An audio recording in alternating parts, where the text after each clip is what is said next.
Hello my dear students.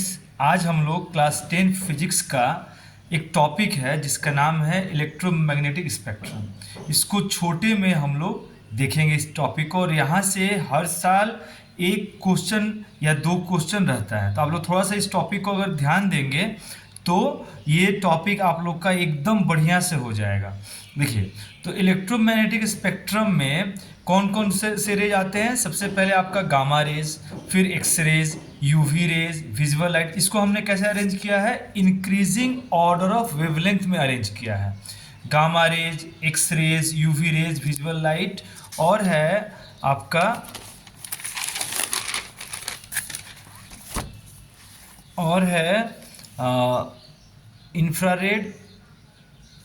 Infrared radiation है, फिर आपका माइक्रोवेव्स है, और ये रेडियो वेव्स है।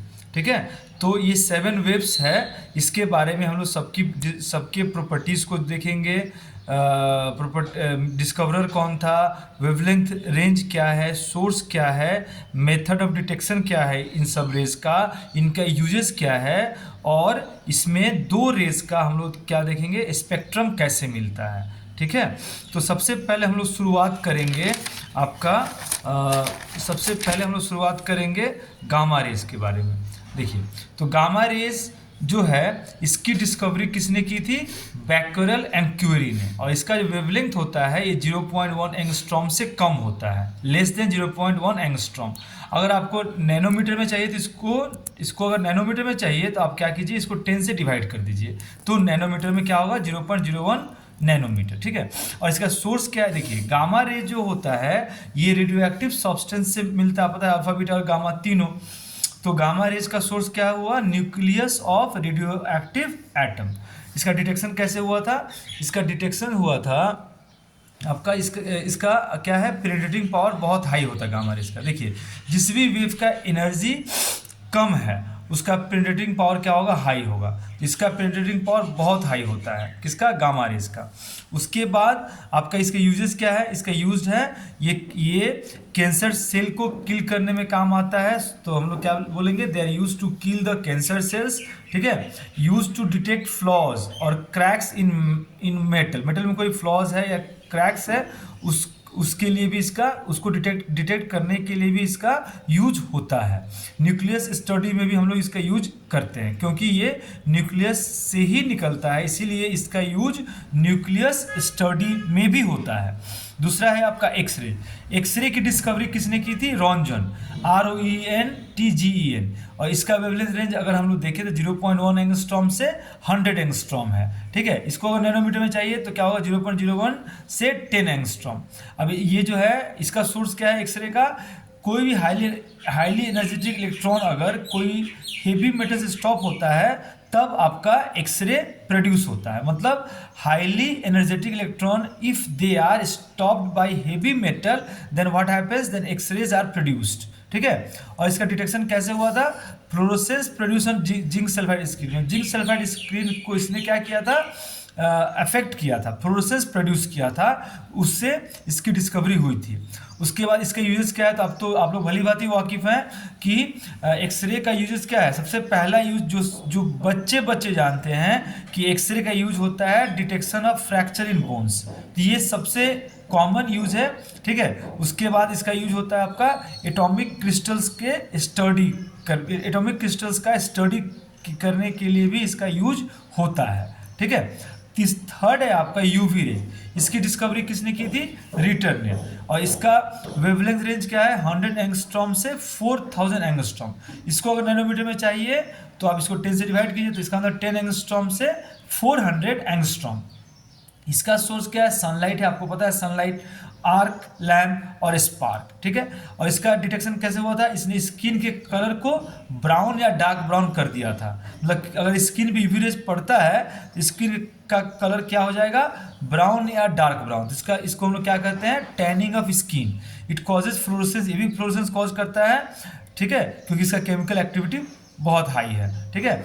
इसके बाद इसका यूज क्या है, देखिए ये केमिकली बहुत एक्टिव होता है, तो इसका सबसे पहला यूज होता है ये स्टेरलाइजिंग पर्पस में काम आता है। मतलब जो सर्जिकल इंस्ट्रूमेंट्स, स्पेशली मैं बोल रहा हूँ, और सब भी चीज़ में भी काम आता है, लेकिन और सब चीज़ को भी क्लीन करने का काम आता है, लेकिन स्पेशली इसका यूज होता है आपका सर्जिकल इंस्ट्रूमेंट। हम लोग हॉस्पिटल्स वगैरह में हम लोग को क्या चाहिए, सर्जिकल इंस्ट्रूमेंट क्लीन चाहिए, एकदम क्लीन चाहिए। उसके लिए इसका यूज होता है यूवी रेज का। यूवी रेज क्या करता है, उसके ऊपर कोई भी अगर जर्म्स वगैरह है तो उसको आसानी से किल कर देता है, क्योंकि हॉस्पिटल्स में जो भी आपका सर्जिकल इंस्ट्रूमेंट चाहिए वो एकदम साफ और क्लीन चाहिए। तो इसका यूज क्या हो गया, स्टेरलाइजिंग पर्पसेस के फॉर्म में यूज होता है, specially to clean the surgical instruments for detecting purity of gems. और दूसरा यूज क्या है, detecting purity of gems, ghee, eggs, ETC. और एक यूज है इसका vitamin in producing vitamin D in food of plants and animals, ठीक है। In producing vitamin D produce करने में भी काम आता है, किस में, in the food of plants और एनिमल्स के फूड में विटामिन डी प्रोड्यूस करने में के काम में ही आता है। अच्छा, इसका स्पेक्ट्रम कैसे मिलता है, देखिए इसका स्पेक्ट्रम के लिए हम लोग क्वार्ट्ज प्रिज्म को यूज करते हैं, ठीक है। क्वार्ट्ज का नाम आप लोग सुना होगा, वॉचेज वगैरह में यूज होता है। तो क्वार्ट्ज प्रिज्म का यूज होता है यूवी रेज का स्पेक्ट्रम को पाने के लिए। ग्लास प्रिज्म का यूज क्यों नहीं होता है, क्योंकि ग्लास जो है यूवी रेज को एब्जॉर्ब कर लेता है, इसीलिए हम लोग ग्लास प्रिज्म का यूज नहीं करते हैं यूवी रेज का स्पेक्ट्रम को पाने के लिए, ठीक है। फोर्थ है आपका विजिबल लाइट। इसका क्या है वेवलेंथ, इसकी डिस्कवरी किसने की थी, न्यूटन ने। इसका वेवलेंथ रेंज क्या है, 4000 एंगस्ट्रॉम से 8000 एंगस्ट्रॉम। ये अगर नैनोमीटर में चाहिए तो इसको भी 10 से डिवाइड कीजिए, 400 नैनोमीटर टू 800 नैनोमीटर। इसका सोर्स क्या है, सनलाइट है, पता है आपको, light from electric bulbs, flame, white bodies, ये सब इसका सोर्स है, ठीक है। उसके बाद इसके प्रेजेंस में हम लोग अदर ऑब्जेक्ट को देख सकते हैं। डिटेक्शन कैसे हुआ था, क्योंकि इसके प्रेजेंस में हम लोग अदर ऑब्जेक्ट को देख पाएंगे, ठीक है। इसके यूजेस क्या है, सबसे पहला यूज सीइंग, देखते हैं, इसके हेल्प से हम लोग देख पाते हैं, लाइट के हेल्प से। दूसरा फोटोग्राफी, और एक फोटोसिंथेसिस, ठीक है। उसके बाद हम लोग देखेंगे,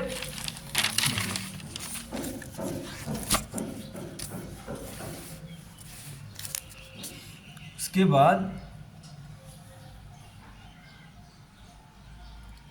हम लोग देख रहे हैं, देखेंगे आपका इंफ्रारेड रेडिएशन। देखिए इसकी डिस्कवरी किसने की थी, हर्शल ने। इसका वेवलेंथ रेंज क्या है, 8000 एंगस्ट्रॉम से 10⁷ एंगस्ट्रॉम। वही नैनोमीटर में अगर चाहिए तो 10 से डिवाइड कर दीजिए, नैनोमीटर में चाहिए तो अगर तो 10 से डिवाइड कर दीजिए तो नैनोमीटर मिल जाएगा। इसका सोर्स क्या है, red hot bodies, lamp with thoriated filament, silicon carbide rod, ये इसका सोर्स है।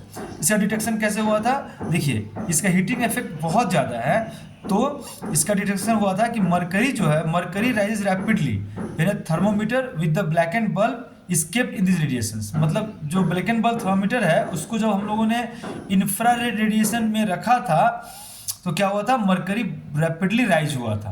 तो हम लोग डिटेक्ट कर पाए थे कि ये रेडिएशन क्या है, इंफ्रारेड है, क्योंकि इसका हीटिंग इफेक्ट बहुत ज़्यादा होता है। तो अगर मरकरी राइज कर रहा है, इसका मतलब वहाँ पर बहुत रैपिडली राइज कर रहा है, तो वहाँ पर इंफ्रारेड रेडिएशन है, ठीक है। तो इसकी डिटेक्शन कैसे हुई थी, by black and bulb thermometer, ठीक है। तो ब्लैक एंड बल्ब थर्मोमीटर का जो आपका मरकरी है वो रैपिडली राइज हुआ था इसके प्रेजेंस में। इसका यूजेस क्या है, सबसे मतलब आपका इम्पॉर्टेंट यूज इसका है, ये टीवी रिमोट कंट्रोल में यूज होता है। तो आपको ये याद रहेगा कि जो हम लोग घर में रिमोट कंट्रोल यूज करते हैं उसमें इसका यूज होता है इंफ्रारेड का। इसके बाद अगर रात में फोटोग्राफी लेनी है आपको, तो उस समय इंफ्रारेड रेडिएशन का ही यूज होता है। सिग्नल ड्यूरिंग वॉर, दूर दूर सिग्नल भेजना वॉर में, तो ये नॉर्मल से नहीं होगा, नॉर्मल रे से नहीं होगा, इसके लिए इंफ्रारेड रेडिएशन ही काम में आता है, ठीक है। अच्छा, इसका स्पेक्ट्रम के लिए हम लोग को क्या करते हैं, आपका रॉक सॉल्ट प्रिज्म यूज करते हैं, क्योंकि ये भी क्या होता है, आपका ग्लास से एब्जॉर्ब हो जाता है। तो अगर क्वेश्चन आता है कि इंफ्रारेड रेडिएशन के लिए हम लोग कौन सा प्रिज्म यूज करेंगे, तो आएगा आंसर रॉक सॉल्ट प्रिज्म, ठीक है।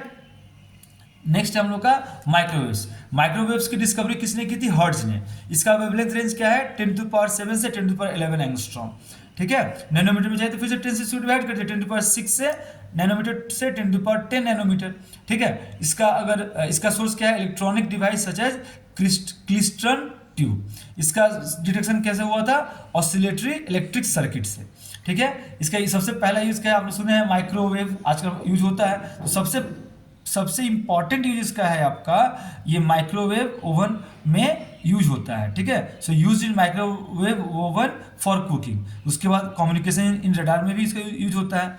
इसके बाद है आपका रेडियो वेव्स। रेडियो वेव्स में का डिस्कवरी किसने की थी, मार्कोनी ने। इसका वेवलेंथ रेंज क्या है, 10^11 से एंगस्ट्रॉम से बेसी। नैनोमीटर में चाहिए तो फिर से वही 10 से डिवाइड कर दीजिए, मतलब 10^10 नैनोमीटर।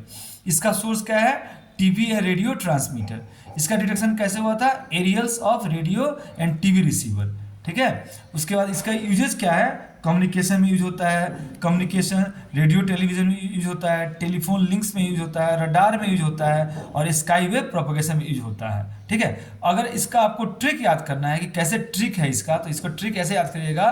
देखिए मैं फिर से बता रहा हूँ, इसका ट्रिक है, इन सब वेव्स का ट्रिक क्या है मैं आपको बता रहा हूँ। देखिए गाड़ी XUV, गाड़ी G for gamma, X for X ray, U for UV rays, V for visible light. तो गाड़ी XUV, उसके बाद गाड़ी XUV इन माई रेंज, ठीक है। तो इस ट्रिक से आपका ये इलेक्ट्रोमैग्नेटिक स्पेक्ट्रम के जितने भी वेव्स हैं, ठीक है, वो और भी वेव्स निकलते हैं, बट हम लोग को इतना ही पढ़ना है, ठीक है। तो गाड़ी XUV इन माई रेंज, ठीक है। तो मैंने आपको discoverer, wavelength range, source, method of detection, usages और कुछ रेज का स्पेक्ट्रम हम लोग को जानना था, उसके बारे में बता दिया। अब यहाँ से क्वेश्चंस पूछ सकते हैं कहीं से भी, ठीक है। तो ये आप लोग अच्छे से देखिए, और ये कंपलसरी है कि यहाँ से एक क्वेश्चन पूछता ही है एवरी ईयर, ठीक है। So thank you very much.